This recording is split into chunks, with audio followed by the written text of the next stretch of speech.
ছি ছি, আপনি এত খারাপ? আপনার লজ্জা করে না আমাকে উলঙ্গ অবস্থায় দেখতেছেন? না, আমার লজ্জা নেই। আপনাকে দেখে আমার খুব ভালোই লাগতেছে। কি বললেন আপনি? আশ্চর্য, আমি আমার বউকে দেখব না তো কাকে দেখব? হ্যাঁ, কিসের বউ হয়? আমি এই বিয়ে মানি না, বুঝেছেন? আমার বিএফ আছে। বয়ফ্রেন্ড আছে তো আমাকে কেন বিয়ে করেছেন? হ্যাঁ, আমার জীবন নিয়ে খেলা করার জন্যে? চিন্তা করবেন না, আমি 3 মাস পরে আপনাকে ডিভোর্স দিয়ে চলে যাব নিজেই। এখন আমাকে পোশাক পরতে দেন আর সরে বসুন আপনি। আপনার সাহস দেখে তো আমি অবাক। এই যে মুখ সামলে কথা বলুন, বুঝেছেন? আমি আপনার স্বামী হই, আমি যা ইচ্ছে তাই করতে পারি। আপনাদের মতো মানুষদের জন্য কিছু কিছু মেয়ে ধর্ষিতা হয়, বুঝেছেন? এই কথাটি শুনেই হাসিব রেগে গিয়ে ওর হাত দুটি চেপে ধরে ওর উপরে উঠে আর হাসিব বলতে থাকে, এই অনেক কথা বলেছিস, আর একটি কথাও বলবি না। যদি বলিস খুব খারাপ হবে। কি করবেন আপনি? হ্যাঁ, আপনার সাথে আপনার কাছে আর কি বা আশা করা যায়? ঠিকই বলেছিস, আমি খারাপ। এখন দেখ কি করি। তখনই সাথী চিৎকার করে ওঠে। বাঁচাও, কেউ আমাকে বাঁচাও, আমাকে মেরে ফেলবে। সাথীর এমন চিৎকার শুনে সবাই চলে আসে হাসিবের রুমের সামনে আর বলতে থাকে। আসিফ, দরজা খোলো, কি হয়েছে ভিতরে? হাসিব এখন কি করবে ভেবে পাচ্ছে না। একটু মজা করতে গিয়ে সাথী যে সিরিয়াসলি নেবে আর এমন কাণ্ড ঘটাবে সত্যি ভাবতে পারছে না। কি হলো আসিফ, দরজা খোলো। আমাকে বাঁচান প্লিজ, কেউ আমাকে বাঁচান, এই লোকটি আমাকে মেরে ফেলবে। আবারও সাথী এমন চিৎকার করে যে হাসিব সাথে সাথেই ছেড়ে দেয়। আর এই ফাঁকে সাথী কাপড় পরে সোজা গিয়ে দরজা খুলে দেয় আর সবার সামনে বলে, আমাকে কেউ বাঁচাও, এই লোকটি আমাকে মেরে ফেলবে, আমার গলা চেপে ধরেছিল। আপনারা না আসলে আমি এতক্ষণে শেষ হতাম। আমাকে কেউ প্লিজ বাবার বাসায় নিয়ে চলো। সাথীর মুখে এমন কথাটি শুনে হাসিবের বাবা কষে একটি থাপ্পড় দেয়। তোকে এই শিক্ষা দিয়েছি আমি? হ্যাঁ, তুই যে আমার ছেলে এটা ভাবতেই আমার লজ্জা লাগতেছে, তোর প্রতি আমার ঘৃণা হচ্ছে। বাবা, বিশ্বাস করো, এমন কিছুই হয়নি। এই মেয়েটি। চুপ কর, আর একটা কথাও বলবি না। যদি কথা বলিস তাহলে বাসা থেকে একদম বের করে দিব। সবাই ভাবছেন কি হয়েছে, তবে শুনুন, হাসিব পড়াশোনা শেষ করেছে। এখন তার বাবা মা মেয়ে খুঁজছে বিয়ে দিবে, কারণ ছেলে যথেষ্ট পরিমাণ বড় হয়েছে। মেয়ে খুঁজতে খুঁজতে সাথীকে পছন্দ করে ফেলে সবাই, আর সাথে সাথেই দিন তারিখ ঠিক করে বিয়ের। এর কিছুদিন পরে বিয়েও হয়। তো আজ বাসরাত। বাসরাত নিয়ে প্রতিটি ছেলেই স্বপ্ন দেখে, তেমনি হাসিবও দেখেছিল। এসব চিন্তা করে করে বাসর ঘরে ঢুকেই দেখে বউ শুয়ে আছে। আর এই অবস্থায় খুব সুন্দর লাগছিল সাথীকে। নিজেকে কন্ট্রোল করতে না পেরে হাসিব বিনা অনুমতিতে সাথীর শরীরের সব পোশাক খুলে ফেলে। আর তখনই সাথীর ঘুম ভেঙে যায়। আর পরে তো সব দেখেছেনই কি হচ্ছে। আমাকে বাবার বাসায় নিয়ে যান প্লিজ কেউ। সমস্যা নাই মা, ও আর কিছুই করবে না তোমাকে। উনি নাকি একটি মেয়েকে ভালোবাসে, তাই আমাকে বউ হিসেবে মেনে নিতে পারবে না।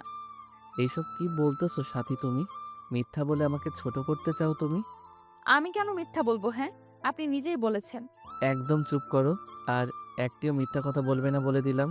তখনই সাথী বলে ওঠে, আচ্ছা ওয়াশরুমটি কোন দিকে? সাথীর কথা মতো একজন ওয়াশরুম দেখিয়ে দেয় আর সাথী ওয়াশরুমে চলে যায়। প্রায় 10 বা 15 মিনিট পরে সাথী ওয়াশরুম থেকে আসে। এসেই বলতে থাকে, আমি এই বাসায় থাকবো না। আপনার ছেলের অন্য কোথাও সম্পর্ক আছে। হাসিব, সাথী যে সব বলতেছে সব কি সত্যি? না বাবা, এসব সত্যি না। তো আমি মিথ্যা বলতেছি? হ্যাঁ, সাথীর কথাটি শেষ হতে না হতেই বাহিরে কলিং বেলের শব্দ হয়। এত রাতে আবার কে আসলো বুঝলাম না। হাসিবের মা গিয়ে দরজাটা খুলে দেয় আর দেখতে পায় যে একটি মেয়ে এসেছে। হাসিবের মা জিজ্ঞেস করে, কে তুমি? কাকে চাই? হ্যাঁ, হাসিব বাসায় আছে, আমি ওর বউ। এই মেয়ে কি বলতেছো এসব? তোমার মাথা ঠিক আছে কি? মেয়েটির কথা শুনে সবাই তো অবাক হচ্ছে। কি হচ্ছে এইসব কিছুই বুঝতেছে না কেউ। আরো বেশি অবাক হয় হাসিব। অবশ্যই আমার মাথা ঠিক আছে। কই হাসিব, কই? হ্যাঁ, তখনই হাসিব সামনে এসে বলে, এই মেয়ে, আপনার সমস্যা কি? হ্যাঁ, মুখে যেটাই আসে সেটাই বলে যাইতেছো। মানে আমি মিথ্যা বলতেছি? তুমি আমাকে গোপনে বিয়ে করেছো আর এখন কি না মিথ্যা আশ্রয় নিতেছো? আর একটা কথা বললে এমন থাপ্পড় দিব না তোমাকে। প্লিজ হাসিব, আমার এমন সর্বনাশ করিও না। তোমার কাছে আমাকে আশ্রয় দাও।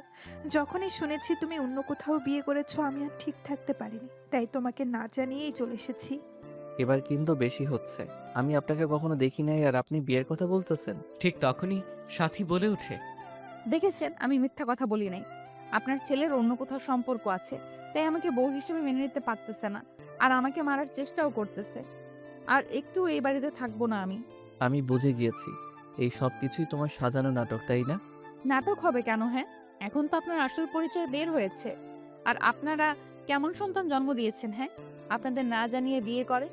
এদের মতো কিছু ছেলের জন্য আমাদের মতো মেয়ের সুন্দর জীবনটা নষ্ট হয়ে যায়। সাথীর কথা কেউ বিশ্বাস করবেন না। ও নিজেই নাকি অন্য একটি ছেলেকে ভালোবাসে, তাই আমাকে বলেছে 3 মাস পরে ডিভোর্স দিবে। এখন আবার আমার নামে মিথ্যা কথা বলতেছে। আর এই সাথী এই মেয়েটিকে মনে হয় সেট করেছে আমার নামে মিথ্যা কথা বলার জন্যে। তখনই মেয়েটা বলে ওঠে, আশ্চর্য! আমি মিথ্যা কথা বলবো কেন? হ্যাঁ, প্রমাণ নেবেন আমার? কি প্রমাণ আছে তোমার কাছে? হ্যাঁ, এই দেখুন, আমাদের বিয়ের কাগজপত্র। দেখি কাগজটি। এরপরে হাসিব হাতে কাগজটি নিয়ে তো অবাক, কারণ এখানে হাসিবের সাইন দেয়া আছে, কিন্তু হাসিব তো কখনো এমন কাগজে সাইন দেয়নি। কি হলো? এমন করে কি দেখতেছেন? হ্যাঁ, এটা আপনার সাইন। এটি তো আমার সাইন না। ও হতে পারে অন্য কেউ দিয়েছে হয়তো। না, অন্য কেউ দেয়নি, আপনি দিয়েছেন। আরও প্রমাণ নেবেন আপনি? আর কি প্রমাণ আছে? হ্যাঁ, আচ্ছা দাঁড়ান, যে কাজী অফিসে আমরা বিয়ে করেছি সেই কাজীকেই ফোন দিই, উনি সব কিছু বলবে। ঠিক আছে, ফোন দেন তবে। এরপরে মেয়েটি ফোন দেয় আর ফোনের লাউড স্পিকার বেড়ে দেয়। কাজীর কথা শুনে তো সবাই অবাক, কারণ কাজীও বলছে বিয়ে হয়েছে। এই মেয়ে, তুমি মিথ্যা কথা বলবে না। সত্যি করে বলো তো তুমি কে আর কোথা থেকে এসেছো? আমি তোমার বউ, আর তোমার কাছেই এসেছি। আর যদি এখন মেনে না নাও তবে পুলিশের কাছে যেতে বাধ্য হব। এমন কথাবার্তা শুনে পুরো বাড়ির সবার মাথার উপরে মনে হচ্ছে ছাদ ভেঙে পড়ল এমন অবস্থা। আরও বেশি অবাক হয় হাসিবের বাবা মা, কারণ এতটা বিশ্বাস করার পরেও হাসিব আমাদের একটি কথাও জানায়নি। আচ্ছা, তোমার নাম কি মা? আমার নাম হলো রিফা। তোমাদের বিয়ে কতদিন হলো? 5 মাসের মাথায় পড়েছে। আচ্ছা ঠিক আছে মা, সব কিছু ঠিক হয়ে যাবে, চিন্তা করিও না। তুমি আজ থেকে এই বাড়িতেই থাকবে।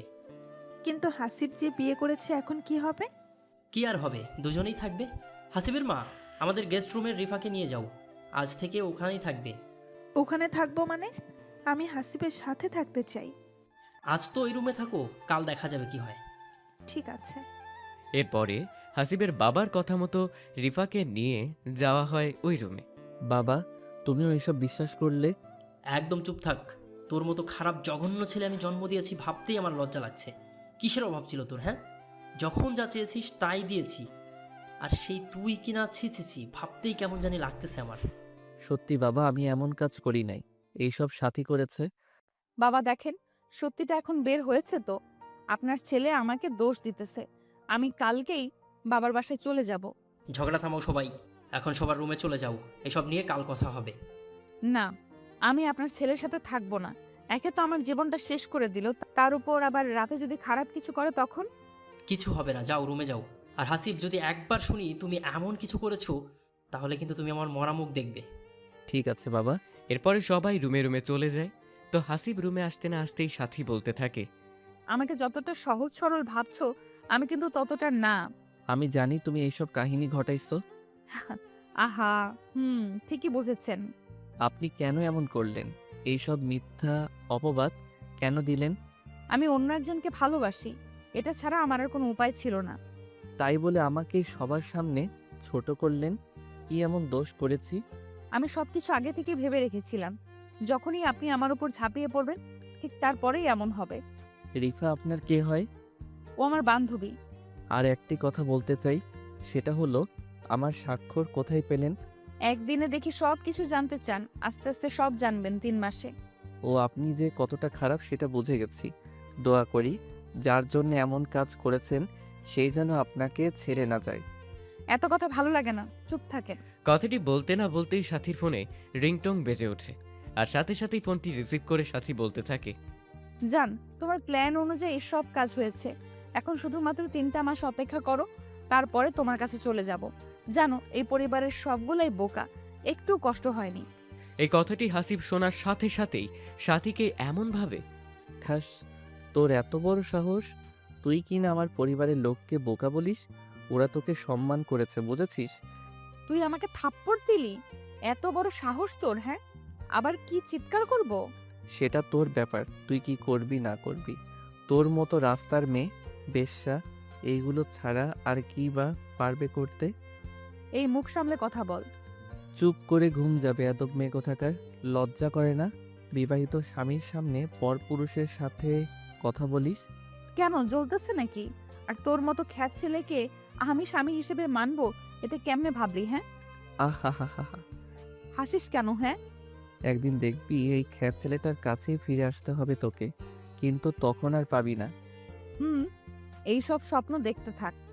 এমন ঝগড়া করে দুজনে ঘুমিয়ে পড়ে, কারণ অনেক রাত হয়েছে। তাতেই আবার আজ বিয়ে হয়েছে, অনেক ক্লান্ত। পরের দিন সকালবেলা উঠে দেখে রিফা সব কাজ করছে বাসার। এটা দেখে তো সবাই অবাক, বিশেষ করে হাসিব আরও বেশি অবাক হয়। তখনই হাসিব জিজ্ঞেস করে, এই আপনি কি করতেছেন এইসব? হ্যাঁ, কি করি জানো না? বিয়ে হয়েছে, শ্বশুর বাড়িতে এসেছি, কাজ তো করতেই হবে, তাই কাজ করতেছি। বাহ, ভালোই নাটক করতে পারো। কিসের নাটক করি আমি? হ্যাঁ, সেটা আপনি ভালো জানেন কি নাটক করতেছেন। ওভার অ্যাক্টিং বেশি হচ্ছে আমার মনে হয়। এই তুই চুপ কর হাসিব। বাবা, তুমি জানো না এই মেয়েটি নাটক করতেছে? আর একটি কথাও বলবি না। বিয়ে যখন চুপ করে করেছিস তখন মনে ছিল না, এখন এই সব করতেছিস। এই মেয়ে কে? এই মেয়েকে আমি সত্যি বিয়ে করি নাই। সেটা তো কাল দেখলামই। এখন বিয়ে যখন করেছিস তখন দুইটা মেয়ে নিয়েই সংসার করতে হবে। তখনই সাথী বলে ওঠে, এটা অসম্ভব। আমাকে মাফ করে দিও মা, আমি জানতাম না হাসিব এমন একটি কাজ ঘটাবে। কি বলবি বল, আমার কাজ আছে হাসিব। তখনই এটা নিয়ে একটু ঝগড়া হয় সাথী ও রিফার মধ্যে। এদিকে হাসিব বুঝতেছে না কি হচ্ছে এইসব, কারণ হলো এরা তো দুজনে প্ল্যান করে করছে, কিন্তু আবার ঝগড়াও করছে। ব্যাপারটা বুঝলাম না। ঠিক তখনই আবারও সাথীর ফোন কল আসে, আর সাথী উপরে চলে যায়। এইভাবে সারাটা দিন ঝগড়া চলতে থাকে। বাড়িতে পরিবেশটাই নষ্ট করে ফেলতে ঝগড়া করে। তো যখন রাত হয়, হাসিব প্ল্যান করেই রিফার রুমে চলে যায়। রিফা, এই রিফা, এই কে কে এত রাতে? কে আমার রুমে? কে আবার তোমার স্বামী? হাসিব আমি। তো এখানে কি করতেছ? স্বামী বউয়ের কাছে কেন আসে জানো না বুঝি তুমি? না, জানি না। স্বামী আসে আদর করতে, তেমনি আমিও এসেছি আমার বউকে আদর করতে আজ। এই, একদম আমার কাছে আসবেন না। সেটা বললে তো আর হবে না। আমি এখন তোমার সাথে শারীরিক সম্পর্ক করব। এই না প্লিজ, যদি আমার কাছে আসো তো আমি কিন্তু চিৎকার করে উঠব। চিৎকার করো, সমস্যা নেই। আমি আমার বউয়ের কাছে আসতে পারি, সবাই এটাই ভাববে। প্লিজ, আমার এত বড় ক্ষতি করবেন না। খেয়ে শোনে আর কার কথা। হাসিব সোজা রিফাকে বিছানায় শুইয়ে হাত দুটি চেপে ধরে। এখন তো শুরু, আরো অনেক কিছু হবে। আমাকে নষ্ট করিও না প্লিজ, তোমার পায়ে পড়ি আমি। তখনই হাসিব রিফার শরীর থেকে এক টানে শাড়িটা খুলে ফেলে। উফ, কি সুন্দর লাগতেছে। প্লিজ হাসিব, এমন করিও না। আমি আমার বউকে যা খুশি তাই করব, এতে কার কি? হ্যাঁ, এটা বলেই রিফার ঠোঁটের কাছে হাসিব ঠোঁট আনতেই নিজেকে ছাড়ার জন্যে অনেক চেষ্টা করতে থাকে, কিন্তু এইদিকে কোনো বাধাই হাসিবকে আজ আটকাতে পারবে না। আর কিছু না ভেবে রিফার ঠোঁটে ঠোঁট লাগিয়ে দেয়, আপন মনে কিস করতে থাকে। রিফাও ভেবে নিয়েছে হাসিবের হাত থেকে আর নিজেকে কোনোভাবেই বাঁচাতে পারবো না। কিন্তু 5 মিনিট কিস করার পরে হাসিব নিজেই রিফাকে ছেড়ে দিয়ে বলতে থাকে, এখনো সময় আছে, বল তুই কি আমার সত্যিকারের বউ নাকি সাজানো? নিজের বউ। ও ঠিক আছে। এটা বলেই হাসিব আবারও যখন ঝাঁপিয়ে পড়ে রিফার উপর, ঠিক তখনই রিফা বলে ওঠে, আপনি আমার কেউ না, প্লিজ আমাকে ছেড়ে দিন। আমি তোমার স্বামী হই গো সোনা। সত্যি কেউ না, এসব সাজানো নাটক। সব কিছু সাথী প্ল্যান করেছে, তাই তো? সব কিছুই সাথের প্ল্যান ছিল, বিয়ের আগে থেকে। সাথী যদি অন্য কোনো ছেলেকে পছন্দ করে তবে বিয়ে করলো না কেন? ওর বাবার কথা রাখতে এসব করেছে। 3 মাস হলে ও ঠিকই চলে যাবে এখান থেকে, আপনাকে মিথ্যা অপবাদ দিয়ে। এইসব কথা কালকে বলবা সবার সামনে। ঠিক আছে, বলবো।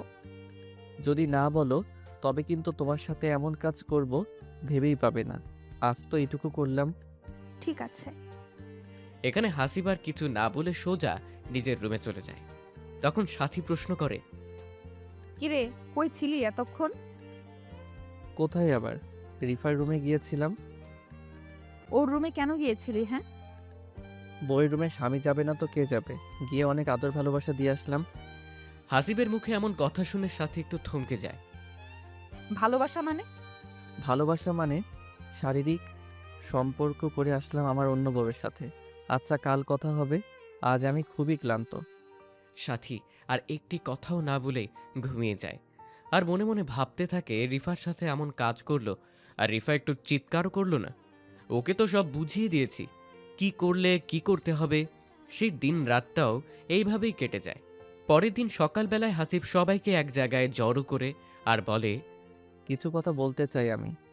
সবাই ভাবছে কি এমন বলবে যে সবাইকে জড়ো করলো। এইদিকে সাথীর মনও ছটফট করছে, কি এমন হাসিব বলবে যে সবাইকে এক করলো।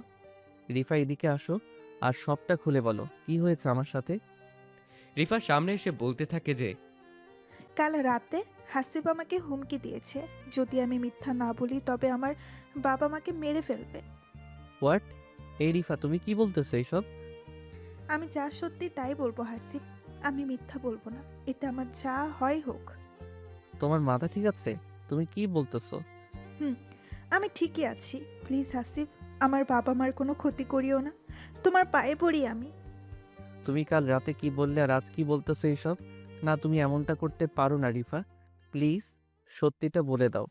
আমাকে মাফ করবে হাসিব, আমি যা সত্যি তাই বলতেছি। ঠিক তখনই হাসিবের বাবা বলতে থাকে, হাসিব এসব কি বলতেছে রিফা? তুই মিথ্যা বলার জন্য হুমকি দিয়েছিস ওকে? না বাবা, বিশ্বাস করো, আমি এমন কিছুই করি নাই। তাহলে কি রিফা মিথ্যা বলতেছে? হ্যাঁ, বাবা, রিফা মিথ্যা বলতেছে সবকিছু। প্লিজ হাসিব, আমাকে এসব মিথ্যা অপবাদ দিও না, যদি এমন কিছু বলো তো নিজেকেই শেষ করে দিব। তুমি চুপ করো রিফা, তোমার কিছুই হবে না। প্লিজ বাবা, আমার বাবা মার যেন কোনো প্রকার ক্ষতি না হয়। হাসিব সত্যি করে বলতো তুই কি চাস? তুই যদি আগেই রিফাকে বিয়ে করিস তাহলে আমাদের জানাইলি না কেন? মেয়েটার জীবন নিয়ে এমন করলি কেন? বাবা, তুমি আমার কথা বুঝতেই চাইতেছো না কেন? আমি রিফাকে চিনি না। এই একদম চুপ কর, আমার সামনে আর একটা মিথ্যা কথাও বলবি না। যদি নাই বিয়ে করিস তো কাল রাতে ওর রুমে গিয়েছিলি কেন তুই? আমি গিয়েছিলাম শুধুমাত্র এটাই বলতে যে তুমি কে আর কি চাও। না হাসিব, তুমি এটা বলো নাই, তুমি আমার সাথে 3-4 ঘন্টা থেকেছ, আমাকে অনেক কিছু করেছো, আর বলেছো আমি যেন বলি আমি তোমার বউ না, সব কিছু আমি সাজাইছি, আর এইসব না বললে আমার বাবা মাকে মেরে ফেলবে। তোর মতো ছেলে আমি জন্ম দিয়েছি ভাবতেই লজ্জা লাগছে, সি সি সি। ঠিক তখনই সাথী বলে ওঠে, বাবা, আমি কিছু বলতে চাই। বলো কি বলবা? রিফা যা বলতেছে সব সত্যি কথা। তুমি সেটা কেমনে জানলে? বাবা, হয়েছে কি, রিফা যখন বলল যে 3-4 ঘন্টা থেকে ওর সাথে, তখনই আমি কনফার্ম হলাম যে হাসিব তো কাল রাতে আমাকে বলেছিল যে সাথী তুমি থাকো, আমি একটু বাইরে যাব, কিন্তু এটা জানতাম না যে রিফার রুমে গিয়েছিল। আর কত প্রমাণ নেবি হাসিব? হ্যাঁ, আমাকে আর সবার সামনে এইভাবে ছোট করবি না প্লিজ। বাবা, শুধুমাত্র এইটুকুই জেনে রাখো, আমি বড় চক্রে ফেসে গেছি।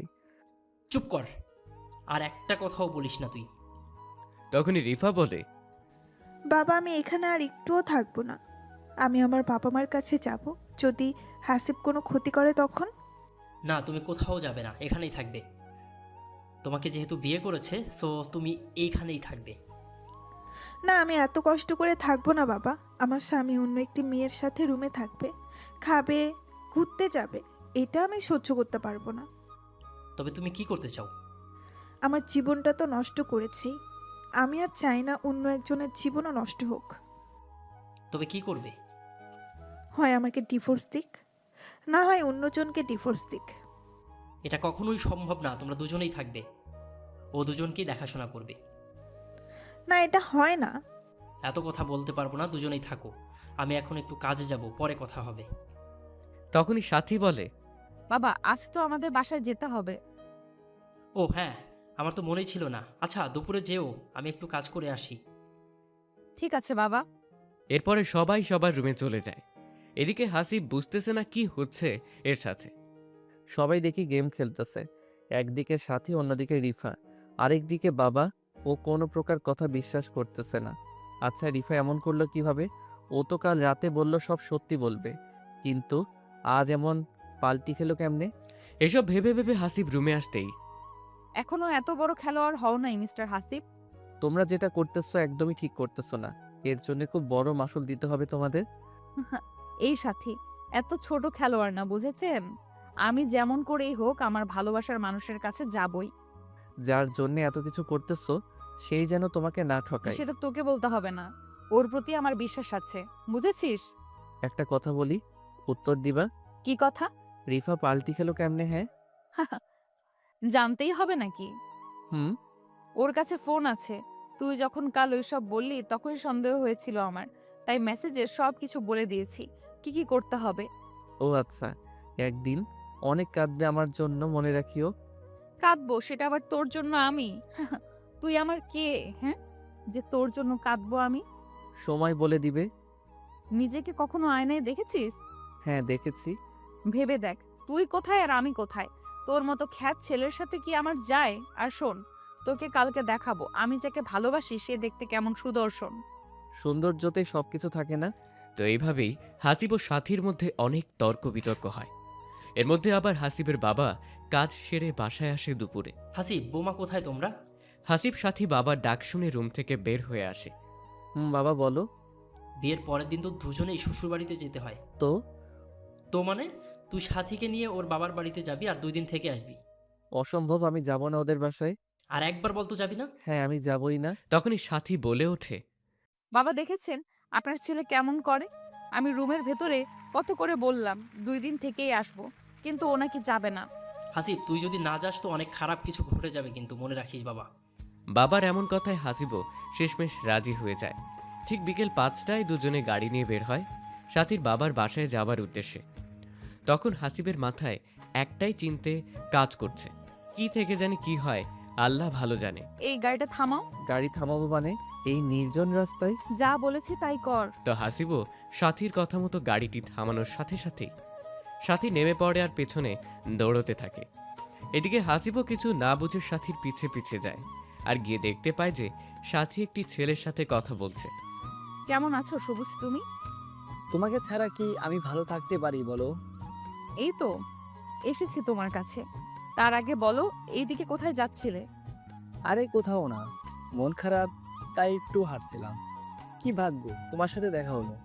এটাই হলো আমাদের ভালোবাসার টান। জানো, তোমাকে খুব মিস করতেছিলাম, কিছুই ভালো লাগতেছিল না আমার। আমারও একই অবস্থা। তোমাকে ছেড়ে আর কোথাও যাব না সোনা পাখি আমার। সবাই ভাবতেছেন সবুজ লোকটা আবার কে। এখানে সবুজকেই সাথী ভালোবেসেছিল, তাই এত কিছু করেছে হাসিবের সাথে। ঠিক তখনই সবুজ সাথীকে জড়িয়ে ধরে। যখনই ঠোঁটে কিস করতে যাবে সেই সময় হাসিব বলে ওঠে, এই দাঁড়াও ওখানেই। এই আপনি কি আর এখানে কি করতেছেন? আমি কে সেটা সাথীকে বলো আর সাথীকে ছেড়ে দাও। হট, কে এই লোকটি সাথী? ওর সাথেই তো আমার বিয়ে হয়েছে। হা হা হা, তাই নাকি? এ বলছি না সাথীকে ছেড়ে দে। যদি ফেরে না দেই কি করবি? কথাটি শোনা মাত্রই হাসিব গিয়ে সবুজের শার্টের কলার ধরে বলতে থাকে, তুই আমার সামনে আমার বউয়ের গায়ে হাত দিস? এত বড় সাহস তোর? হ্যাঁ। এটা বলে সবুজকে মারতে থাকে। আর এইদিকে সাথী তো অবাক হয়ে তাকিয়ে থাকে, কারণ হাসিবকে বোকা মনে করেছিল আর ওই নাকি সবুজকে এমন করে মারছে। এই ছাড়ো দুজনে প্লিজ। ঠিক তখনই হাসিব সাথীকেও খুব জোরেই একটি থাপ্পড় দেয়। ঠাস ঠাস। এখান থেকে সরে যা। বলেই আবারও সবুজকে মারতে থাকে। ঠিক তখন একটি গাড়ি এসে থামে আর গাড়ি থেকে একটি সুন্দরী মেয়ে নেমেই বলতে থাকে, এই সবুজ, এই তুমি এখানে কি করতেছো? হ্যাঁ, তোমার জন্য আমি কত সময় ধরে অপেক্ষা করতেছি রেস্টুরেন্টে, আর তুমি মারামারি লাগিয়েছো এখানে? এরপরে অনেক জোড়াজুড়ির পরে হাসিব ছেড়ে দেয় সবুজকে। এর মধ্যেই সাথী প্রশ্ন করে বসে, এই মেয়ে তুমি কে? আগে তো কখনো দেখি নাই সবুজের সাথে। আমি কে সেটা আপনাকে কেন বলতে যাব? হ্যাঁ, আর আপনি আমাকে প্রশ্ন করার কে? কেন, উত্তর দিলে কি হবে? আমি হলাম সবুজের হবু বউ। কথাটি শুনেই সাথী থমকে যায় কিছুক্ষণের জন্য। কি বলেছিলাম না তোমার রূপবতী বয়ফ্রেন্ড একদিন তোমাকে এমন সারপ্রাইজ দিবে, ভাবতেই পারবে না। এই সবুজ, এই মেয়েটি যা বলতেছে সব কি সত্যি কথা? হ্যাঁ সত্যি কথা, ও আমার হবু বউ। না, আমি বিশ্বাস করি না, এটা হতেই পারে না। তুমি শুধুমাত্র আমার। সরি সাথী, আমার পরিবারে কেউ তোমাকে মেনে নেবে না, কারণ তুমি বিবাহিত মেয়ে। আর তোমার স্বামী তোমাকে কত কি করেছে না করেছে। কথাটি বলার সাথে সাথেই এত বড় কথাটি বলতে পারলি তুই আমাকে? জানিস কত ভালোবাসি তোকে আমি। সরি সাথী। তখনই মেয়েটি বলে ওঠে, সবুজ, তুমি এইসব মেয়েদের সাথে কথা বলো? ছি, এদের পরিবেশ দেখছো? কি খ্যাত মেয়ে! এটা বলেই মেয়েটি সবুজের হাত ধরে টেনে নিয়ে যায়। সবুজ চলে যাচ্ছে, ঠিক তখনই সাথী দৌড়ে গিয়ে পেছন থেকে জড়িয়ে ধরে সবুজকে। প্লিজ সবুজ, আমার সাথে এমন করিও না। তোমাকে আমি খুব ভালোবাসি। আমি তোমার সাথে জাস্ট টাইম পাস করেছি। না, আমি বিশ্বাস করি না, তুমি এমন করতেই পারো না। আমি চাইলেও তোমাকে বিয়ে করতে পারবো না সাথী, কারণ তুমি একজন বিবাহিত মহিলা, ডিভোর্সি মহিলা। এইগুলো দেখে কি ভালোবাসা হয় সবুজ? তুমি যে এখনো ভার্জিন আছো, এটার কি কোনো প্রমাণ আছে কি? হ্যাঁ, হ্যাঁ, আমি 100% ভার্জিন আছি এখনো। সবাই একই কথা বলবে, বুঝছো? তুমি আমাকে বিশ্বাস করো না সবুজ? এই 2-3 দিনেই এত চেঞ্জ হয়েছো তুমি। এত কথা বলতে পারবো না। আমার যা বলার ছিল আমি তোমাকে সবটা বলে দিয়েছি। ঠিক তখনই মেয়েটি বলে ওঠে, চলো আমার সাথে। তুমি যদি আর 1 মিনিট এখানে থাকো তো আমি নিজেই চলে যাব। এইসব খ্যাত মেয়ের সাথে তোমার কিসের এত কথা? কিসের সম্পর্ক, হ্যাঁ? আরে না, চলো তুমি। এটা বলেই সবুজ মেয়েটির সাথে গাড়িতে উঠে চলে যায়। কিন্তু এইদিকে সবুজের এমন আচরণ ব্যবহারে সাথী ভীষণ পরিমাণে শর্ট খায়। ভাবতেই পারিনি সবুজ এমন কাজ করবে। এটা ভেবেই কান্না করতে থাকে। কান্না করে লাভ নেই, আল্লাহ ছাড় দেয় কিন্তু ছেড়ে দেয় না। বাই দ্য ওয়ে, আপনি কি এখন এমন কান্না করতে থাকবেন নাকি যাবেন? অন্যথায় যদি না যান তবে আমি বাসায় চলে যাব। আসিফের এমন কথা শুনে সাথী কি উত্তর দিবে ভেবে পাচ্ছে না। শুধুমাত্র হ্যাঁ সূচক কথাটি বলেই সাথী গাড়িতে উঠে বসে। প্রায় 1 ঘন্টা পরে সাথীদের বাসায় পৌঁছায় হাসিব। বাসায় আসার সাথে সাথেই সাথীর ছোট বোনেরা বলতে থাকে, দুলা ভাই কেমন আছেন? বাসরাত কেমন কাটলো? বিড়াল মারতে পেরেছেন কি? দেখে তো মনে হচ্ছে অনেক কিছুই করেছেন। ঠিক তখনই সাথীর মা এসে বলে, ওই তোরা থামবি কি? দেখতেছিস এই মাত্র আসলো আর তোরা শুরু করে দিয়েছিস পেঁচাল। বাবা চলো রুমে, চলো তোমরা দুজনে। এটা বলেই হাসিবকে একটি রুমে নিয়ে আসা হলো। বাবা, এটা সাথীরই রুম। সাথী যাবার পরে থেকে পড়ে আছে। ও আচ্ছা। ঠিক আছে বাবা, তোমরা ফ্রেশ হয়ে নিচে আসো, আমরা খাবার রেডি করছি। এটা বলেই সাথীর মা চলে যায়। এদিকে সাথী এতটাই কষ্ট পেয়েছে কোনো প্রকার কথা বলছে না। ঠিক তখনই হাসিব লক্ষ্য করে যে সাথীর ঠোঁট থেকে রক্ত বের হচ্ছে। সরি সাথী, আসলে হয়েছে কি, আমার বউকে কেউ আমার সামনে এমন করবে আর আমি দাঁড়িয়ে থেকে দেখব, এটা কখনোই হয় না। তাই তোমাকে থাপ্পড় দিয়েছি। সমস্যা নেই, আপনি ফ্রেশ হয়ে নেন। ওয়াশরুমটা কোন দিকে? কথাটি বলার সাথে সাথেই সাথী ওয়াশরুমের দিকে নিয়ে যায়। প্রায় আধা ঘন্টা পরে হাসিব আর সাথী যখন একসাথে রুম থেকে বের হয়ে আসছিল, ঠিক তখনই সাথীর মা বাবা দূর থেকে দেখে বলে ওঠে, দেখছো সাথীর মা, কত সুন্দর লাগতেছে দুজনকে, মনে হচ্ছে রাজা রানী আসতেছে। ঠিকই বলেছো, খুব সুন্দর লাগছে আমার মেয়ে জামাইকে। আল্লাহ যেন ওদের সারা জীবন সুখে রাখে। এরই মধ্যে আবার দুষ্টু শালিগুলো চলে আসে। দুলা ভাই কি বলবো, তোমারে ওয়াও লাগতেছে। উফ, আপুর জামাই না হয় যদি আমার জামাই হতে। ঠিক তখনই সাথী বলে ওঠে, এই কি হচ্ছে এসব? হ্যাঁ, আমরা আমাদের দুলা ভাইয়ের সাথে মজা করতেছি। কেন, তোমার চলতেছে বুঝি? সাথী কি উত্তর দিবে কিছু ভেবে পাচ্ছে না। দুলা ভাই গো, তোমার কোনো ছোট ভাই নাই?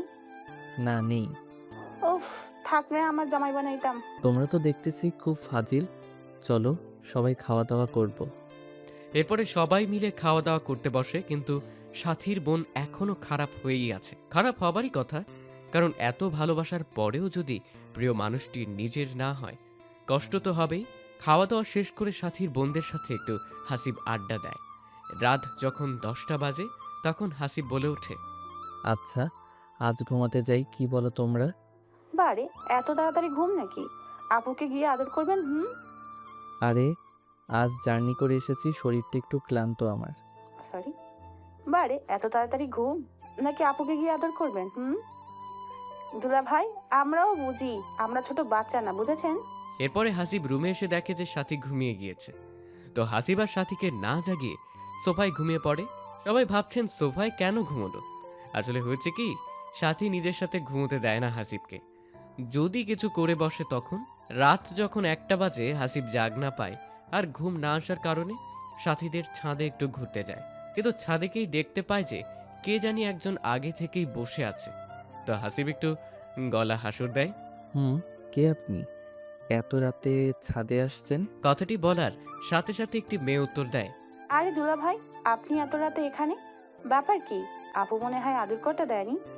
আরে না, আমার ঘুম আসতেছিল না, তাই আমি একটু ছাদে আসলাম। তা তোমার নাম কি? আমার নাম হলো হিয়ামণি।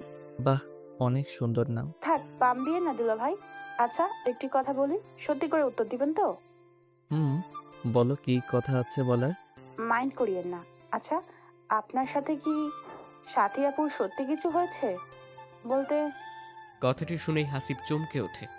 হঠাৎ এই প্রশ্ন কেন? হ্যাঁ বা না বলেন শুধু। না, হয়নি। আমি এটাই অনুভব করেছিলাম। আমি জানি আপু আপনাকে ওর কাছে আসতেই দিবে না। কেন দিবে না আসতে? ও একটি ছেলেকে খুবই ভালোবাসতো, কিন্তু হঠাৎ করে কি জানি হলো, তাই তোমার সাথে বিয়ে হয়ে গেল। জানি ওর সম্পর্কে সব কিছু। আপনি এখন কি করবেন? কি আর করব, ডিভোর্স দিব আমি। প্লিজ এমন কিছু করিয়েন না দুলা ভাই, দেখবেন সব ঠিক হবে। এত কথা বুঝি না। এটা বলে যখনই হাসিব ছাদ থেকে নিচে যেতে ধরে, ঠিক তখনই হিয়া হাতটি টেনে ধরে। প্লিজ দুলা ভাই, হাত ছাড়ো, কেউ দেখে ফেলবে। আপনি যতক্ষণ না বলবেন আমি আপনার হাত ছাড়বো না। আমি তো বললাম ডিভোর্স দিব, এমন মেয়ে নিয়ে সংসার করা যায় না, এখন হাত ছাড়ো। না, ছাড়বো না। এটা বলে হিয়া হাসিবের সাথে জোড়াজুড়ি করছে। ঠিক এই সময় একজন ছাদে আসে, আর এসেই তোর এত বড় সাহস আমার বোনের হাত ধরিস, তাও আবার এত রাতে? আরে না, আমি তো। হাসিবের কথাটি শেষ হতে না হতেই সাথী আবার বলতে থাকে। আমার ভাবতেই লজ্জা লাগতেছে, তোর মন মানসিকতা এত নিচে। আরে এমন করে বলতেছো কেন? আমার কথাটি আগে শোনো, তারপরে বলিও। কি শুনবো তোর কথা? আমি নিজের চোখেই দেখেছি, এটা মিথ্যা। ঠিক তখনই হিয়া বলে ওঠে। আপু, তুমি এবার থামবা। অনেক অপমান করলে দুলা ভাইকে। আমার ঘুম আসছিল না, তাই আমি সাথে আসি। এর ঠিক 10 মিনিট পরে দুলা ভাইও চলে আসে সাথে, কারণ দুলা ভাইয়ের নাকি ঘুম আসছিল না। আমাকে দেখে দুলা ভাই যেতে চেয়েছিল, কিন্তু আমি যাইতে দেইনি। আমি বলেছি একটু কথা বলি ভাইয়া, তাই ভাইয়াও আর না করতে পারেনি। বুঝলাম, কিন্তু হাত ধরে আছিস কেন ওর তুই? কেন, হাত ধরলে তোর কোনো সমস্যা আছে? অবশ্যই সমস্যা আছে। ও আমার স্বামী, তোর দুলা ভাই। হাসতেছিস কেন? আমি কি হাসার কোনো কথা বলেছি তোকে? স্বামী যে বললে, তাকে কি তার অধিকারটা দিয়েছো? কি বলতে চাস তুই? হ্যাঁ, কেন, আমি কি ইংলিশে কথা বলতেছি যে বুঝো না? তুমি বললে তোমার স্বামী, তাহলে আজ পর্যন্ত কি টাচ করতে দিয়েছো তাকে? সেটা তোকে বলতে যাব কেন? হ্যাঁ, তুই ছোট, সবসময় ছোটদের মতো থাকবি। তোমাকে 3 মাস পরে দুলাভাই নিজেই ডিভোর্স দেবে, তুমি দেওয়ার আগে। তাই দুলাভাইয়ের হাত ধরে বলেছিলাম আমার আপুর জীবনটা নষ্ট করিও না।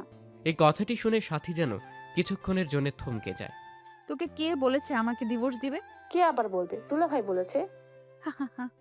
ভালোই তবে হলো, ওর কাছ থেকে মুক্তি পেলেই আমি খুশি। হাসিব এই কথাগুলো শুনে আর কিছু না বলে সোজা রুমে এসে ঘুমিয়ে পড়ে। তো এইভাবেই 2-3 দিন কেটে গেল। সাথীদের বাসা থেকে আজ চলে আসবে সাথী আর হাসিবের বাসায়। বাবা, আমার মেয়েটি খুব রাগী, তুমি ওর কথায় কিছু মনে করো না প্লিজ। ঠিক আছে মা, সমস্যা নেই। সাথে শোন মা, জামাইকে কখনো কষ্ট দিস না। যদি কষ্ট দিস জীবনে সুখী হতে পারবি না। সাথী শুধুমাত্র মাথা নাড়িয়ে হ্যাঁ সূচক জানায়। তারপর বিদায় নিয়ে দুজনে বাসায় চলে আসে। বাসায় আসতে না আসতেই রিফা চলে আসে হাসিবের কাছে। দাও, এই ব্যাগগুলো আমি ভেতরে নিয়ে যাচ্ছি। আপনি সরুন, আমি নিজেই পারবো নিতে। এমন করতে নেই, দেন বলছি না। এটা বলে রিফা জোর করেই ব্যাগগুলো নিচে নিয়ে রুমে চলে আসে। তো রিফা যখন ব্যাগগুলো নিয়ে নেয়, তখন হাসিব একটু ওয়াশরুমে চলে যায়। রিফা ব্যাগগুলো হাসিবের রুমে নিয়ে আসতেই সাথী বলে ওঠে। রিফা শোন।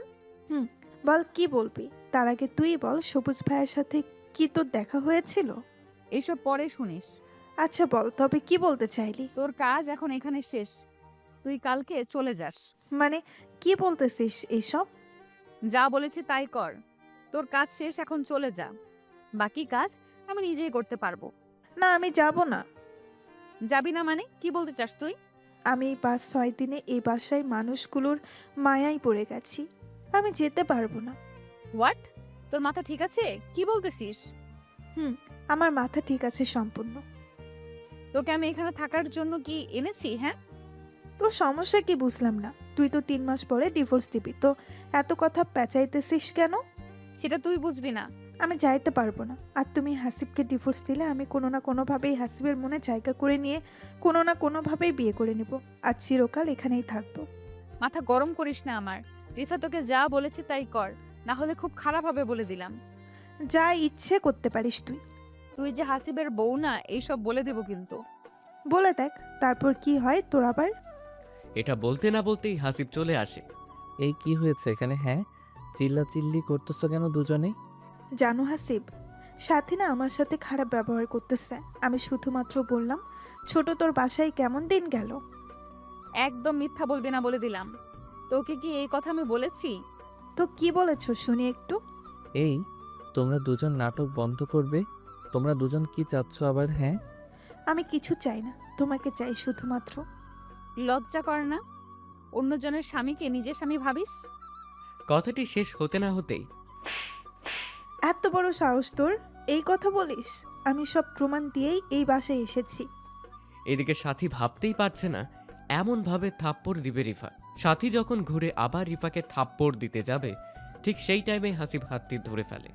অনেক হয়েছে তোমাদের নাটক, এখন বন্ধ করো এইসব। রিফা, আপনি আপনার রুমে চলে যান। রিফা হাসিবের কথা মতো রুমে চলে আসে, কিন্তু এইদিকে আবার সাথীও ভাবতেই পারছে না এমন একটা সময় আসবে যে সময় রিফা এমন পাল্টি খাবে। এখন শুধুমাত্র হাসিবের মাথায় একটি চিন্তা, সাথী করে কবে ডিভোর্স দেবে আর কবে এইসব থেকে মুক্তি পাবে। এমন সময় কান্নাকাটির আওয়াজ শুনতে পায় হাসিব। তাই রুম থেকে বেরিয়ে আসে, এসে দেখে রিফা কান্না করছে। কি হয়েছে মা তোমার? কান্নাকাটি করতেছো কেন? বাবা, আমি চাই হাসিব আজ থেকে আমার সাথে থাকবে। কিন্তু ও যদি তোমার কোনো ক্ষতি করে? আমার বিশ্বাস কোনো ক্ষতি করবে না। কি হয়েছে এখানে? এত কান্নাকাটি কেন শুনি? এত কিছু বলতে হবে না, আজ থেকে 1 সপ্তাহ রিফার সাথে থাকবি, কথা মনে থাকে যেন। কিন্তু বাবা। কোনো কিন্তু নেই, আমার কথাই শেষ কথা। ঠিক আছে। রাত যখন 9টা বাজে, বাবার কথা মতো হাসিব রিফার রুমে আসে। রুমে আসতে না আসতেই রিফা হাসিবকে জড়িয়ে ধরে। এই কি করতেছেন? ছাড়েন আমাকে। ছাড়ার জন্য কি এনেছি রুমে তোমাকে? এই রূপ যৌবন তোমার চোখে কি পড়ে না? শুধু সারাটা দিন সাথে সাথেই থাক। আমিও তো তোমার বউ নাকি? আপনি কি বলতেছেন এইসব? আশ্চর্য হবার কি আছে শুনি? আমি তো আপনারই স্ত্রী হই। নাটক বন্ধ করুন আর আমাকে ছেড়ে দিন, না হলে চিল্লাচিল্লি করব। চিৎকার করে কোনো লাভ নেই।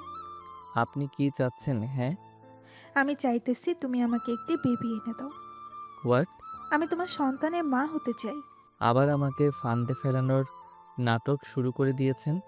না, সত্যি সত্যি আমি মা হতে চাই। একদম চুপ করেন।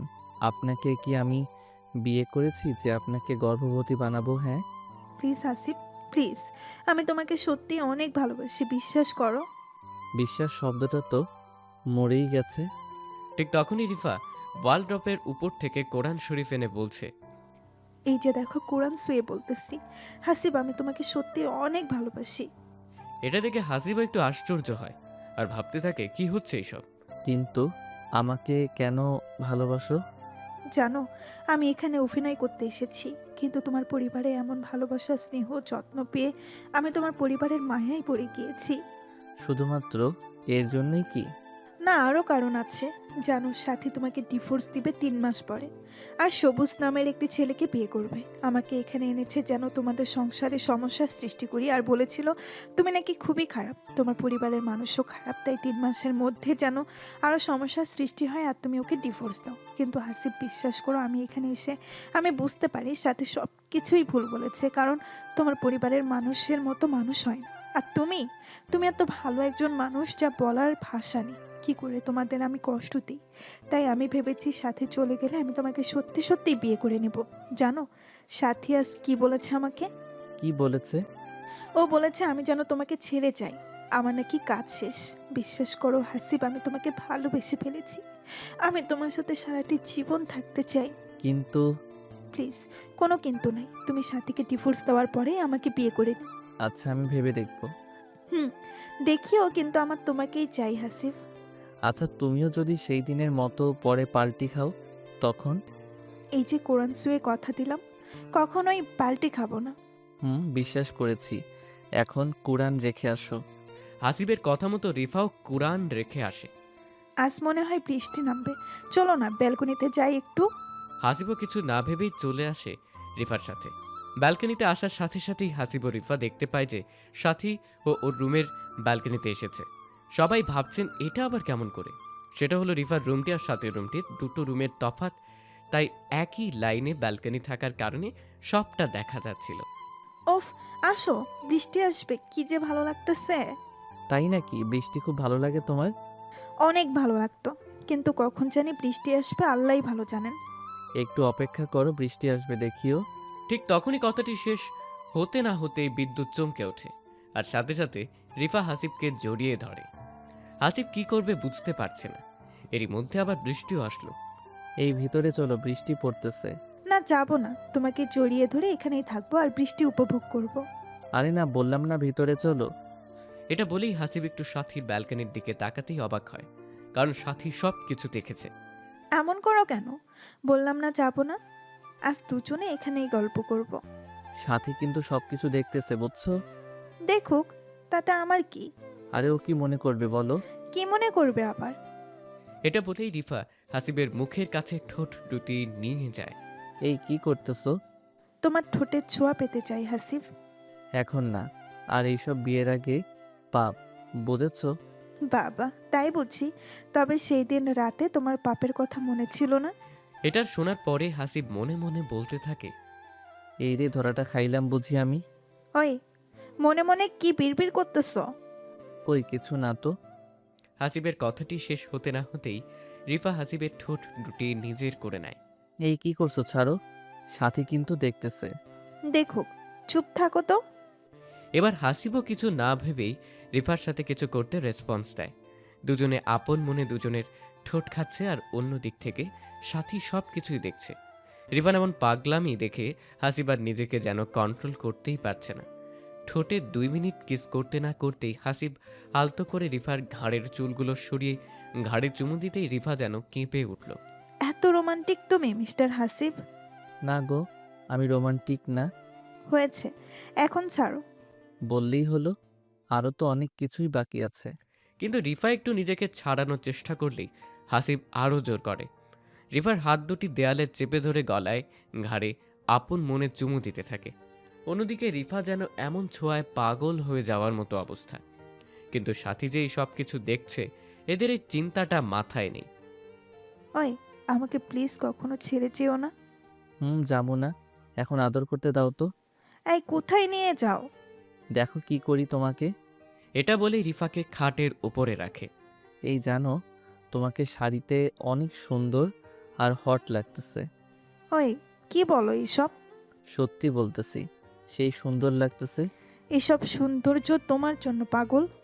তাই বুঝি? ঠিক আছে, আমি এখন আমার জিনিসগুলা ভোগ করব। এটা বলেই রিফার শাড়িটা এক টানেই খুলে ফেলে, আর নাভির উপরে আলতো করে একটি সুখের পরশ এঁকে দেয় ঠোঁট দিয়ে। রিফার নাভির উপরে হাসিবের ঠোঁটের এমন ছোঁয়া পাওয়ার সাথে সাথেই পুরা শরীরের লোম দাঁড়িয়ে যায়। হাজারো চেষ্টা করেও যেন হাসিবের কাছ থেকে আর নিজেকে ছাড়াতে পারছে না। এই রোমান্টিক মুহূর্তের সময় কে জানি হেসে দরজায় নাড়া দিচ্ছে। কে দরজায় নাড়া দিচ্ছেন? আমি সাথী, দরজাটা খুলে দাও তো। এমন মুহূর্তে এসে কেউ সমস্যা সৃষ্টি করবে ভাবতেই পারছে না হাসিব। কি বলার আছে ওখান থেকেই বলুন। বললাম না দরজা খুলো। কি বলার আছে কাল বলিয়েন, এখন ডিস্টার্ব করিয়ে নাও প্লিজ। দরজা না খুললে কিন্তু আমি ছাদ থেকে ঝাঁপ দিয়ে আত্মহত্যা করব। সাথীর মুখে এমন কথা শুনে হাসিব দেরি না করে দরজাটি এসে খুলে দেয়। জি বলুন, কি বলবেন? আমার রুমে চলো। আশ্চর্য, আমি আপনার রুমে যাব কেন? কারণ আমি আপনার বউ, আপনি আমার সাথে থাকবেন। হা হা হা, আপনি আমার বউ? হ্যাঁ, আমি আপনার বিয়ে করা বউ, আর আপনি একজন অপরিচিত মেয়ের সাথে এমন কাজ করতেছেন, লজ্জা করো না? আশ্চর্য, লজ্জা করবে কেন? সেও তো আমার বিয়ে করা একজন বউ। বিয়ে করা বউ মানে? হ্যাঁ, ও আমার বিয়ে করা বউ, আমার যা ইচ্ছে করতে পারবো। নাটক বন্ধ করুন। আমি এনেছি রিফাকে এই বাসাতে। এনেছেন, ভালো করেছেন। আপনাকে ডিভোর্স দিয়েই রিফাকে নতুন করে বিয়ে করব। এটা কখনো সম্ভব না, আমি আপনাকে ছাড়বো না। দেখা যাবে কি হয়। রিফা শোন, তুই যদি আমার জামাইয়ের সাথে খারাপ কিছু করার চেষ্টা করিস, খুব খারাপ হবে, তোকে কিন্তু শেষ করে দেব। হাসিব শুধুমাত্র আমার, বুঝেছিস? হাসিব আমাকে ভালোবাসে, তোকে না। ফকিন্নির বাচ্চা, তোকে এখানে আনাটাই ভুল করেছি। ঠাস, একদম চুপ কর। অনেক কথা বলেছিস আমার বউকে। কেন এখন তোর সবুজের কি হলো? যা সবুজের কাছে যা, আর এক মুহূর্ত এখানে থাকবি না। আজিবের এমন থাপ্পড় দেখে রিফা অবাক। সত্যি ভাবতে পারছে না হাসিব সাথীকে থাপ্পড় দেবে। তো সাথী আর কিছু না বলে রুমে চলে আসে। এদিকে হাসিবেরও মনটা খারাপ হয়ে যায়। এইভাবেই সেই রাতটি কেটে যায়। পরের দিন ঠিক দুপুর 2টোয় রিফার ফোনে একটি অপরিচিত নাম্বার থেকে ফোন আসে। আসসালামু আলাইকুম, কে বলতেছেন? সালাম পরে দিস। যদি তুই তোর বাবা মাকে বাঁচাতে চাস 2 লক্ষ টাকা নিয়ে আসবি এই ঠিকানায়। রিফা কথাটি শুনেই মাথা ঘুরে পড়ে যায়। ঠিক যখন 10 মিনিট পরে জ্ঞান ফেরে আসে, তখন সাথে সাথেই রিফা হাসির কাছে চলে আসে। আরে রিফা, তুমি এমন হাঁপাচ্ছ কেন? কি হয়েছে? আমার বাবা আর মাকে কে জানে কিডন্যাপ করেছে। কি বলো এইসব? কখন হলো? জানি না, এখন বলতেছে 2 লক্ষ টাকা লাগবে। কি বলো? এত টাকা এখন কোথায় পাবো আমরা? প্লিজ আসিফ, আমার বাবা মাকে বাঁচাও তুমি। আচ্ছা, দেখি কি করা যায়। খুব ফাস্ট দেখো। আচ্ছা রিফা, একটি কথা বলি। বলো, কি কথা বলবা? এই সব কিছুর পিছনে আবার সাথীর হাত নেই তো? আমার তো মন বলতেছে এই সব কিছু সাথী করেছে। কিন্তু ও এমন কাজ করবে কেন? হ্যাঁ, কাল রাতে শুনলে না তুমি কি কি বলল? আচ্ছা ওয়েট, আমি ডাকতেছি সাথীকে। এরপরে হাসিব এসে সাথীকে ডাক দিয়ে নিয়ে আসে। সাথী, আমি যা প্রশ্ন করব সবগুলার সঠিক উত্তর দিবা। কি এমন প্রশ্ন শুনি আগে? আমি জানি তুমি রিফার বাবা মাকে কিডন্যাপ করেছো। আমি কিডন্যাপ করব কেন? সেটা আমি কি জানি? তুমি ভালো জানো। প্লিজ সাথী, আমার বাবা মার কোনো ক্ষতি করিস না। ওরা ছাড়া আমার কেউ নেই এই পৃথিবীতে। তো এইসব আমি শুনে কি করব? বললাম তো আমি জানি না এইসব সম্পর্কে। মিথ্যা কথা আমি পছন্দ করি না। একে তো কিডন্যাপ করাইছো, আবার 2 লক্ষ টাকাও চাইতেছো। কোনো প্রকার প্রমাণ কি আছে তোমার কাছে যে আমি এসব কিছু করেছি? তুই যে কেমন সেটা আমার থেকে কেউ ভালো জানে না। আমি জানি তুই এই কাজ করেছিস। একদম চুপ কর, মিথ্যা কথা বলবি না। আমার তো মনে হয় তোরা দুইজনে এই সব প্ল্যান করে আমাকে বাসা থেকে বের করে দেওয়ার প্ল্যান করতেছিস। ঠিক এমন সময় হাসিবের বাবা চলে আসে। কি হয়েছে এখানে? এভাবে চিল্লাচিল্লি কেন? তেমন কিছু না বাবা।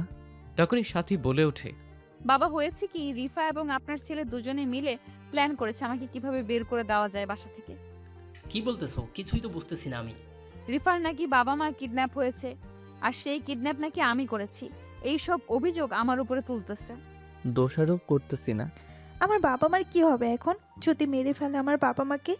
কিছুই হবে না, চলো আমরা পুলিশের কাছে যাই। ওরা এটাও বলেছে যদি পুলিশের কাছে যাই তো আমার বাবা মাকে সাথে সাথেই মেরে ফেলবে। আচ্ছা বাদ দাও, চলো আমরা সবাই মিলে খুঁজে দেখি একটু, নাকি বলো? আমি একটু তোমার সাথে একটা কথা বলতে চাই হাসিব। যা বলার এখানেই বলো, কি হয়েছে? বললাম তো একান্তই কথা বলতে চাই। ঠিক আছে। এটা বলেই হাসিব রুমে আসে। পিছু পিছু সাথীও চলে আসে। বলো, কি বলবে এখন? জানি না কথাটি বিশ্বাস করবে কিনা। কি কথা? কথাটি হলো যে তুমি যে রিফার সাথে এমন ভাবে চলতেছো, তুমি কি ওর অতীত সম্পর্কে জানো? না, কেন?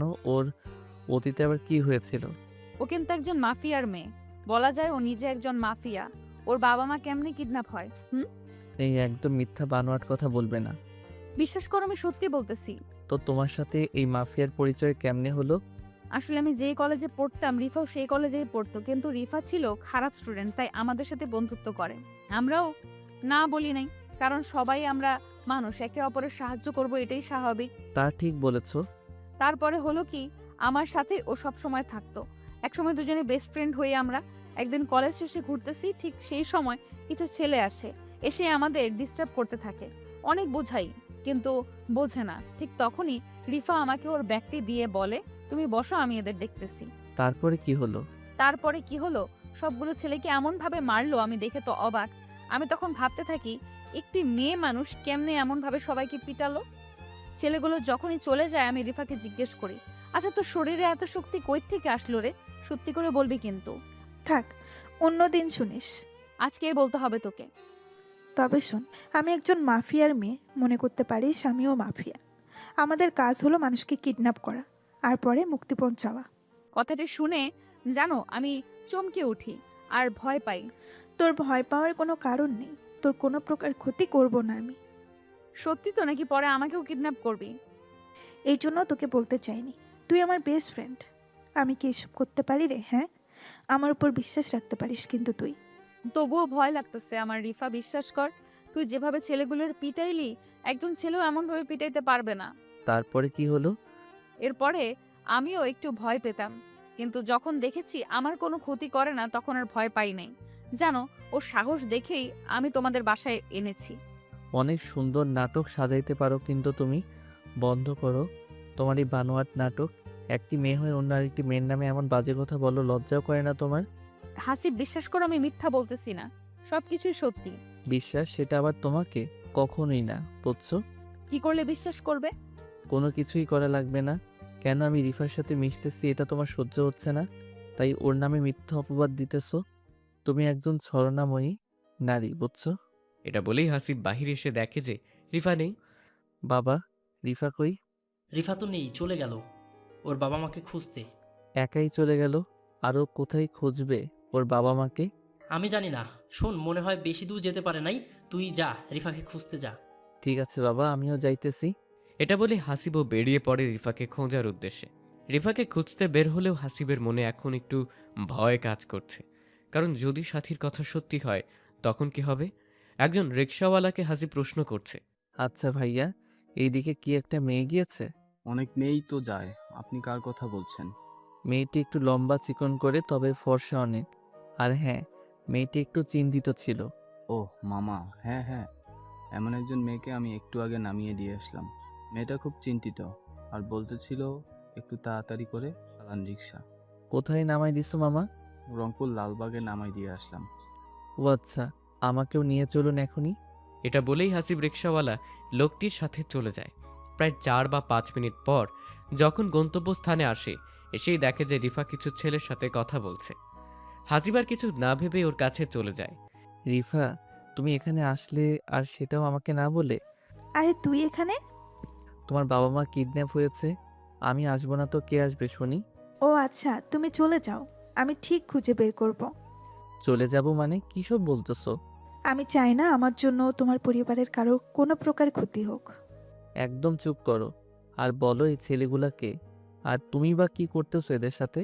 আসলে এরা হলো তোমার গ্যাং, তাই তো? গ্যাং মানে? আর মিথ্যা বলবে না, আমি জানি তুমি একজন মাফিয়ার মেয়ে। ও সবটা জেনেই গেছো তবে? সাথী বলেছে। হুম, ও সত্যি বলেছে হাসিব, আমি একজন মাফিয়ার মেয়ে, অনেক খারাপ। আমার কাছে এতদিন লুকাইছো কেন? কারণ যদি আমি বলতাম তুমি আমার সাথে জীবনেও মিশতে না। তাই বলে তুমি এত বড় সত্যিটা লুকাই রেখেছো? প্লিজ হাসিব, আমাকে মাফ করে দিও, আর আমি চাই না আমার জন্য তোমার ক্ষতি হোক। কিন্তু আমি তো তোমার পিছু ছাড়বো না। আর না, তোমার ক্ষতি হবে।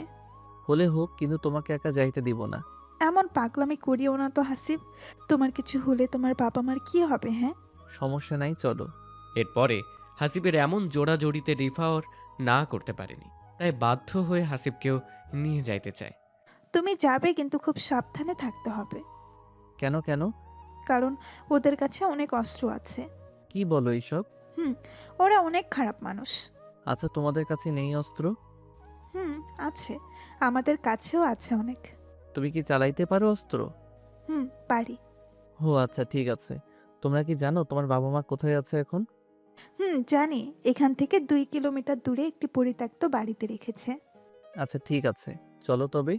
আমি আবারও বলতেছি, সাবধানে থাকতে হবে তোমাকে।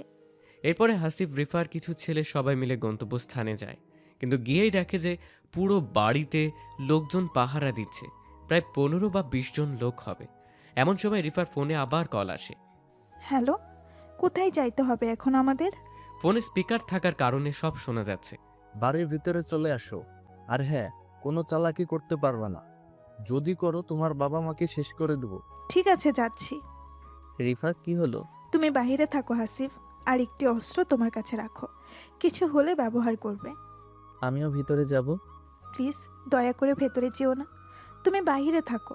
ঠিক আছে, আমি বাহিরে আছি, কিন্তু তুমি যদি বাহিরে না আসো আমি কিন্তু ভিতরে চলে যাব। ঠিক আছে। এরপরে হাসিব বাহিরে থাকে আর রিফাও ছেলেগুলো ভিতরে যেতে থাকে। এমন সময় একজন ছেলে রিফাকে বলে ওঠে, আপু, তুমি এই ছেলেটাকে চিনো? তোদের দুলাভাই হবে ও। কিন্তু আপু, একটি কথা বলতে চাই, তুমি আবার কি ভাবো না ভাবো? বল, কি বলবি? আপু, এই ছেলেটাকে আমি চিনি, ও ও গোয়েন্দা। তোর মাথা ঠিক আছে পাগল একটা? আপু, সত্যি আমি একজন দেখেছি। মানুষের মতো কি মানুষ থাকে না, হ্যাঁ? থাকে, কিন্তু আমার বিশ্বাস এই লোকেই ওই লোক। একদম চুপ কর। আমি হাসিবকে ভালো করে চিনি, ও গোয়েন্দা না। আচ্ছা আপু, সরি। হুম, চুপচাপ ভেতরে ঢোক। যে কোনোভাবেই হোক বাবা মাকে বের করতে হবে এখানে। আপু। এরপরে যখন রিফা ভেতরে ঢোকে দেখে যে বাবা মাকে বন্দি করে রেখেছে, ঠিক তখনই রিফা দৌড়ে যেতে ধরল। ওখানেই দাঁড়াও রেফা, যদি এক পা এগিয়ে যাও তো তোমার বাবা মাকে শেষ করব। কে? তুমি কি চাও? চাই তো অনেক কিছুই, আগে বল কোনো চালাকি করিস নাই তো? না। হঠাৎ এরপরেই রিফার ছেলে গোলাগুলি শুরু করে দেয়। এর মধ্যেই রিফাও শুরু করে দেয় গোলাগুলি। প্রায় এক পর্যায়ে যখন সবকিছু থেমে যায় তখনই রিফা বলে, বাবা, বাবা তুমি কোথায়? আশ্চর্য, আমার বাবা কোথায় গেল? ঠিক তখনই একজন বলে ওঠে। তোমার বাবা আমার কাছে রিফা? এটা দেখে তো রিফা পুরোই অবাক, কারণ হাসিব কখন ভেতরে আসলো। তুমি এখানে? হাসিব মানে বুঝলাম না, কখন ভেতরে আসলে? আমার কাজেই তো সঠিক সময় সঠিক স্থানে আসা। মানে কি বলতেছো তুমি? কিছুই তো বুঝতেছি না আমি। মানে হলো আমি একজন ডিবি পুলিশ। এটা কিন্তু ফাজলামি করার টাইম না হাসিফ। তোমার সাথে ফাইজলামি করার সময়ও আমার নেই, বুঝছো? তোমার বাবা একজন এই দেশের জঘন্যতম ব্যক্তি, যার নামে হাজার হাজার ব্যক্তির পরিবার আজ রাস্তায় নেমেছে। তোমার বাবার জন্য আমার নিজের মামা মারা গিয়েছে। তোমার বাবা এই আইনের চোখে একজন খুনি, যার একটাই শাস্তি মৃত্যুদণ্ড। হাসিবের মুখে এমন কথা শুনে যেন রিফার বুক ধরপড় করতে থাকে। না, আমার বাবা খুনি না। মিথ্যা চাপা থাকে না রিফা, আর তুমিও একজন মাফিয়া, যার বিচার আদালত করবে। আমি শুধুমাত্র আমার দায়িত্ব পালন করব। তুমি এসব জানলে কেমন করে? তোমার সম্পর্কে আমি অনেক কিছুই জানি যেটা তুমি জানো না। মানে? তুমি যেই দিন বউ হয়ে আমার বাসায় আসলে নাটক করতে, সেই দিনই তোমাকে চিনে ফেলেছি আমি। তুমি আমাকে চিনলে কেমনে? তোমার ফটো আগে থেকেই আমার কাছে ছিল, তোমাকে মনে মনে খুঁজতেছিলাম, কিন্তু মেঘনা চাইতেই তুমি বৃষ্টি হয়ে এসেছো।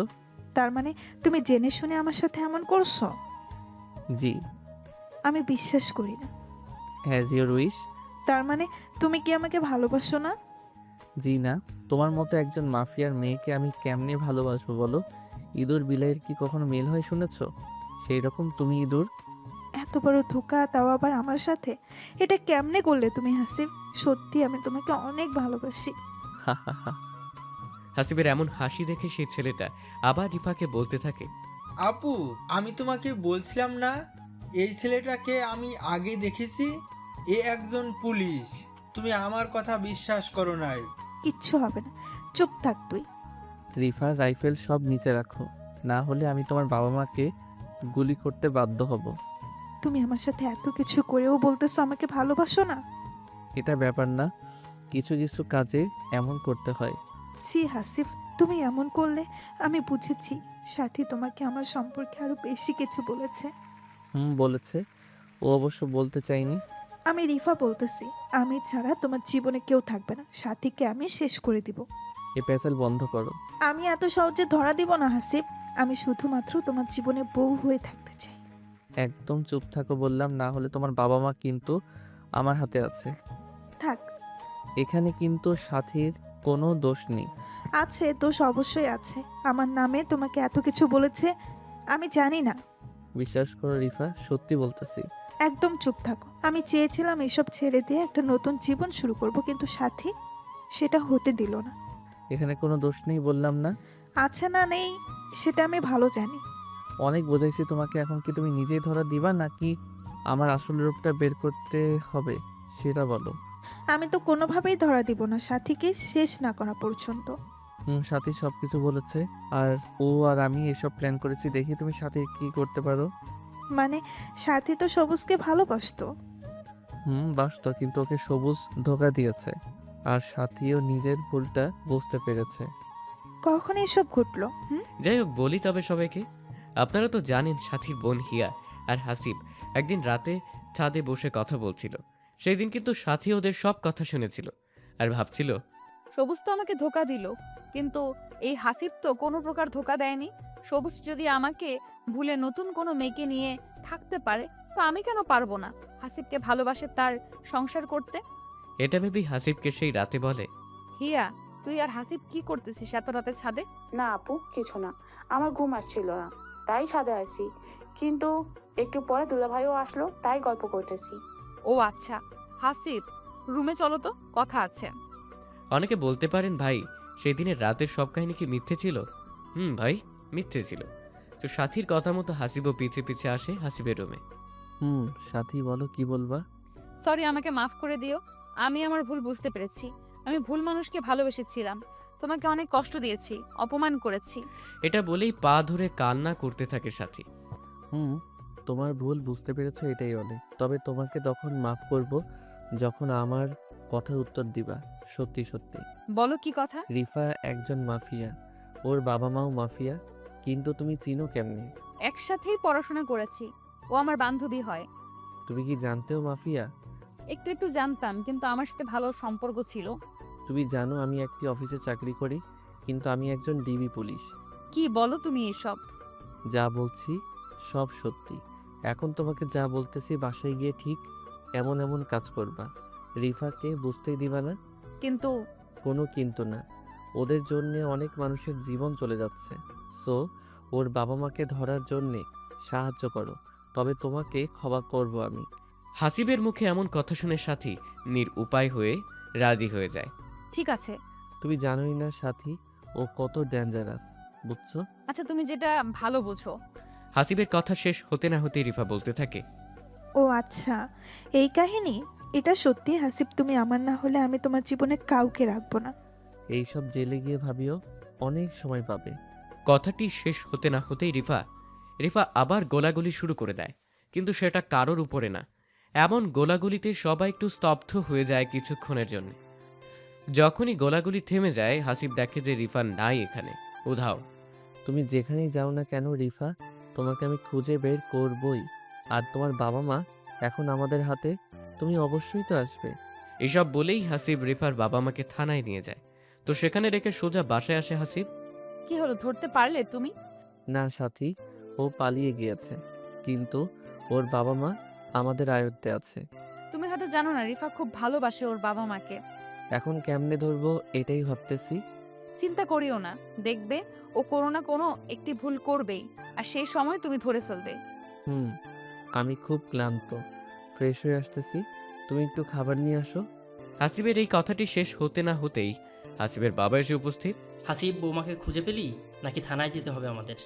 বাবা, তোমাকে আগেও বলেছি না, ও তোমাদের বউ না, ও একজন মাফিয়া। আমার সাথে মজা করিস তাই না? তোমার সাথে মজা করতে যাব কেন শুনি? তাহলে বাজে কথা বলতেছিস? শোনো তবে কাহিনী।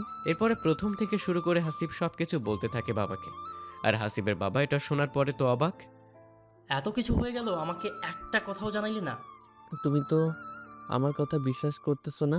এত ডেঞ্জার মেয়ে রেফা, দেখলে তো সাদাসিধাই মনে হয়, আর ওর ভেতরে ভেতরে এত কিছু। বাবা, যাই হোক, আল্লাহ বাঁচাইছে আমাদের সবাইকে। এখনো সমস্যা আছে, ও আমাদের সমস্যা করতে পারে, তাই একটু সাবধান থাকতে হবে। ঠিক আছে রে বাবা। আচ্ছা, আমি আসি এখন। ঠিক আছে বাবা।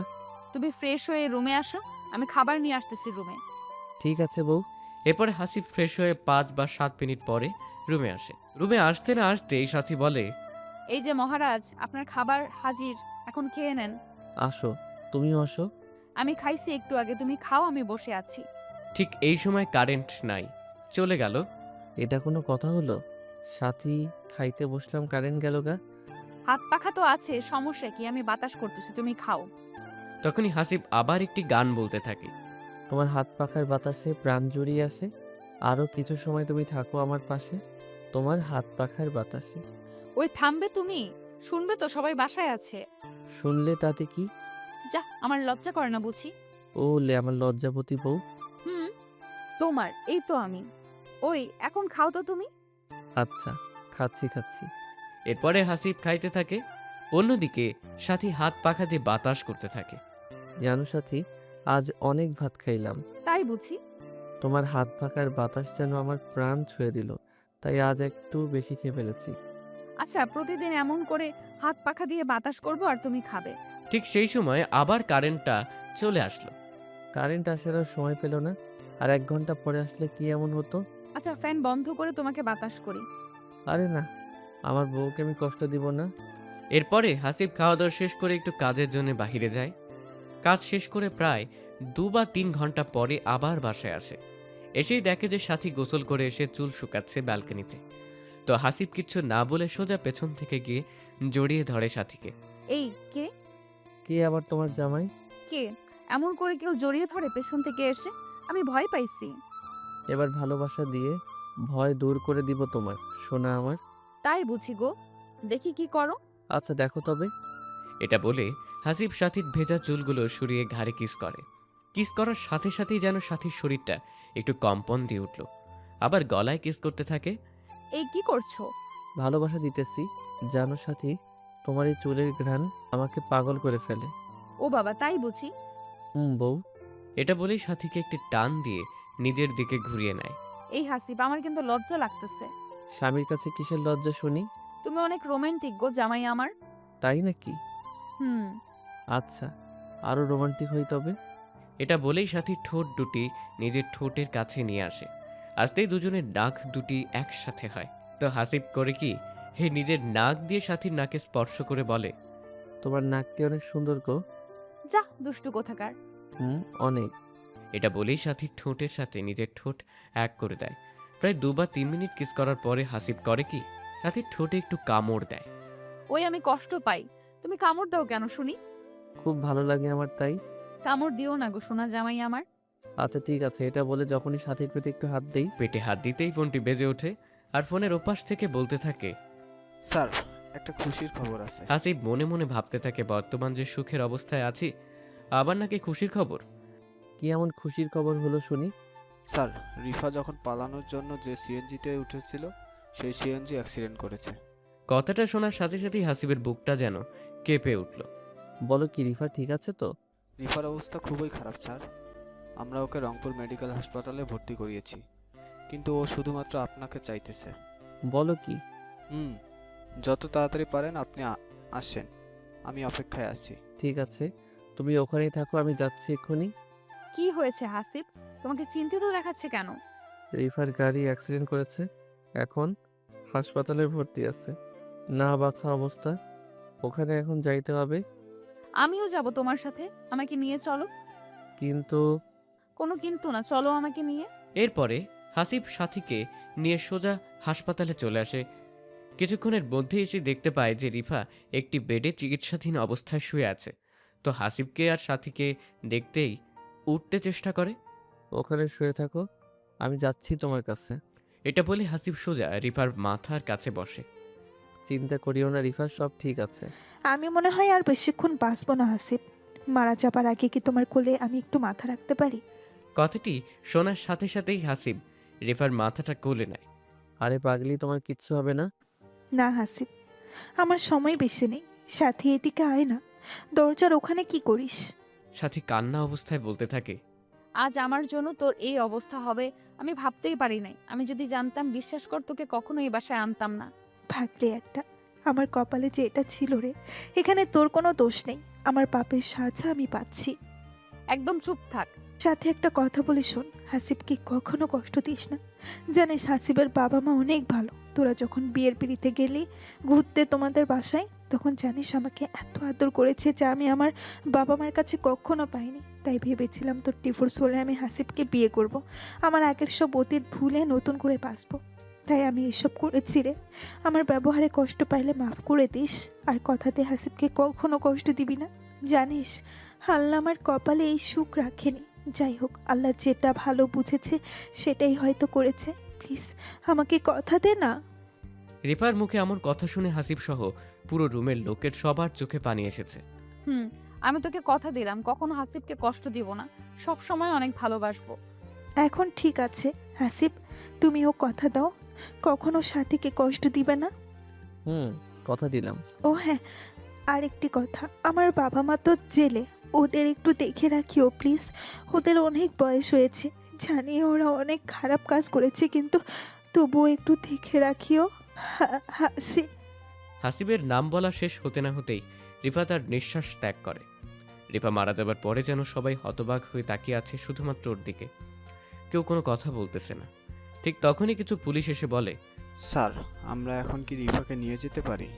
কারণ ওকে চেক করতে হবে। তার কোনো দরকার নেই, আমি ওকে আমাদের নিজস্ব কবরস্থানে মাটি দিব। কিন্তু স্যার, কোনো কিন্তু নেই। এরপর হাসিব রিফাকে বাসায় নিয়ে আসে। লোকজন জড়ো করে গোসল দিয়ে সুন্দরভাবে নিজের কবরস্থানে মাটি দিয়ে আসে। কেন জানি মাটি দিয়ে আসার পরে থেকেই হাসিবের মন সবসময় খারাপ থাকে। তুমি ইদানিং খুব টেনশন করো, এটা কিন্তু ঠিক না। আমরা তো শুধুমাত্র একটা জিনিসেই বর্তমান করতে পারি, রিফার জন্য, সেটা হলো দোয়া।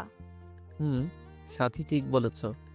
এরপরে হাসিব ও সাথী দুজনেই সুখে জীবন কাটাতে থাকে। মাঝে মাঝে হাসিব রিফার কবরস্থানে গিয়ে দোয়া করে আসে যাতে রিফাকে আল্লাহ জান্নাত নসিব করে। ধন্যবাদ সবাইকে, ভালো থাকবেন। এটা কাল্পনিক গল্প, কেউ বাস্তবে নেবেন না। আল্লাহ হাফেজ।